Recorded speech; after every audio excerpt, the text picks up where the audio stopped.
Hello there, Erik Kaiser, REMAX, your probate and trust real estate specialist, and just want to share something with you real quick and point something out to you that you want to keep an eye out for if you're, working with an agent, if you're planning on hiring an agent. There's a few things, and one of the most important things is to kind of review the accountability on what the agent is doing with the offers, how many offers they receive, how are they receiving those offers, who are the buyers, who's representing the buyers, because I'm going to show you something real quick here. If you look on the screen and you can see this is a particular property here that was a comparable sale for a property I plan on listing down the street, which is a probate sale. One thing I want to point out, whenever you're selling a trust or probate property, we always have to specify that information in the MLS. So a lot of times these investors will troll through the MLS or be notified automatically because the MLS system will notify buyers or investors if that term comes up, either a probate or a trust. If that comes up, they'll be notified automatically of that specific type of property. But what I want to share with you real quick is something to look out for. And this particular property was listed and sold by an agent. And what's really important to see here is the starting price, right, of 598. Probably needed a lot of repairs. Um, and that could have been a justified price, but it looks like it may not have been. And so what you want to look for is realistic pricing. Okay, so you don't want an agent to basically tell you what you want to hear. You want them to tell you what you need to hear, and that's realistic pricing because the property will have to appraise if you're targeting that retail buyer. So it doesn't matter if you're interviewing one or two agents and one of them tells you we'll get $1 million and the other one says, well, we may be closer to 925 or 940. So those are differences in what you want to keep an eye out for because you have to justify the valuation, especially on these lower end properties that you see here. Definitely have to justify valuation because you're going to be working with a lot of first time buyers that may not have the funds to cover that appraisal gap if there is one, if they get their offer accepted. So, but this one, it's kind of interesting. It jumped out at me for a few things, and I figured I'd make a little training video on what you could look out for. Basically, you see here the list price, 598, and the sales price. Typically, we have reductions if we've been on the market 30 days, 60 days, 90 days. We will have to make some adjustments depending on what comes on the market as far as the competition.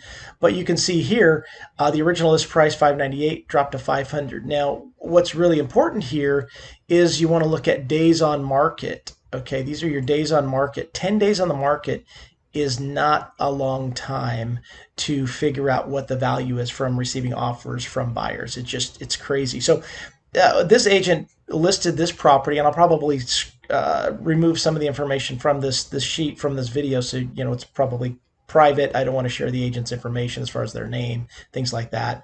So I will put something over that. But what's important is the days on market, right? 10 days on the market, and they had a $100,000 price reduction, which tells me either a couple things.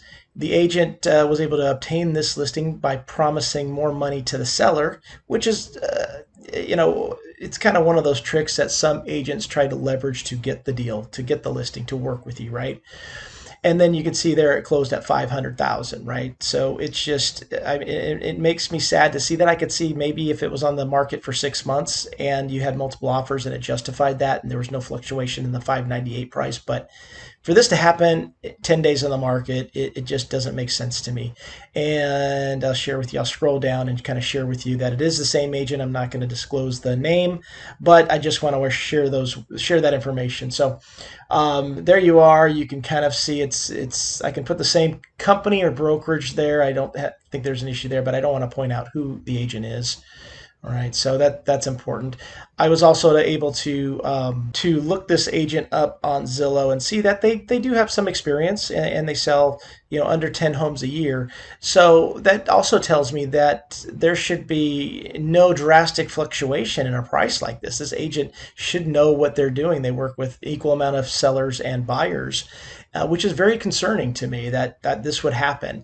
And as you saw, the same agent that sold this property listed the property, and they probably sold it to. It looks like it's a flip property, right? You can see there. You can see in the remarks, right?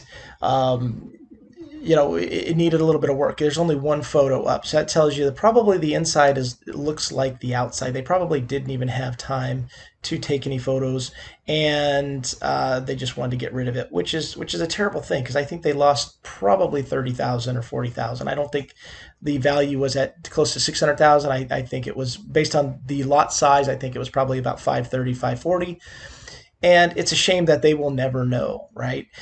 Because this agent represented and probably sold it to either a buyer that they had in their pocket or to an investor to go ahead and renovate it, fix it up, flip it, make some money, and the agent would just resell it, from there on, moving forward. So these are things to consider when you're in this situation. Always ask the agent, or you'll know yourself, how many days on the market have we been on? How many people did we have through the open house? What are the comparable sales? Where do we think we can appraise? That'll give you a lot of information of how to make sure the agent stays accountable, and especially be concerned if they're representing the buyer with that few days on market. That's crucial. Also, here's another thing. I was in a situation on another property that basically I got beat out of for selling. Turns out I knew the agent. It's a very small community in with realtors who actually do business. Everybody's got a license, but there's only a few, probably a few hundred to maybe a thousand or two in the area that actually do business. So we know a lot of who we would probably be working with most of the time if we're in the same area. Anyway, the story goes, this agent did win the listing over me, which it is what it is. Sometimes that happens, it is what it is. But when I found out the other agent representing the buyer was a manager in that her same office, this other agent's same office, and I knew this manager did not sell real estate, they did not work with buyers, that is very concerning.